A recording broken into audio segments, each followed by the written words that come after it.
Well, our cool season crops are really starting to look nice, but we need to be monitoring them at this time for some of the insects that are common this time of year. And if you look at them, first off, if you look at the top of the leaves, they look fine. We don't see any insects on these, but the place to look for insect problems is underneath the leaf.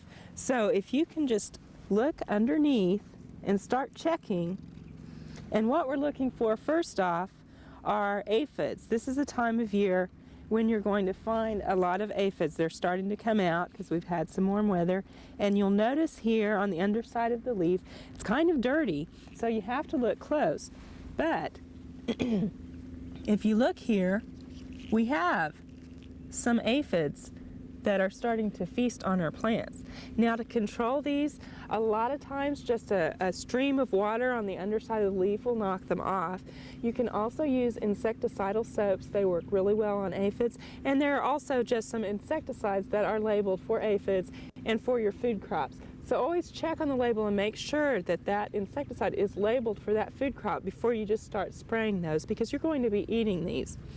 Well, something else that you might want to watch for, especially on your cole crops this time of year, are little caterpillars, cabbage loopers, and also imported cabbage worms are going to start popping up this time of year. And again, first what you'll notice is you may see some little white bumps on the leaves, and those are the eggs. And then later, if you look really closely, you'll see some worms crawling around. Now, a good control for these is BT. BT is a biological insecticide. It works really well on anything that's a Lepidoptera. And both of these are from butterflies and from moths, and so this works really good. Well, one of the last things that you're going to want to be looking for on your cole crops and also on those new warm season vegetables that you may be setting out is to watch for cutworms, because they're going to be around this time of year. Well, there's a really simple thing that you can do to prevent cutworms from taking off with your vegetables, and that is to put a little collar around the base of your vegetables when you plant them. Now, cutworms are a little harder to see until after the damage is done, because what will happen is you'll come along and your plant will have been chewed off just either at ground level or about an inch above. And cutworms work at night, so if you're out looking for them in the day, you're not going to see them, but you'll see the damage the next morning. But if you put a little collar around, about an inch high, and this is just a tinfoil collar, just around the base of that plant, when you plant it, and then just kind of shove that into the ground there at the base, that will help deter the cutworms.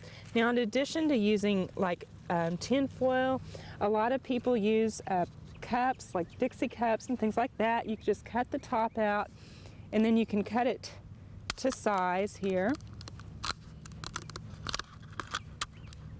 just about an inch and a half.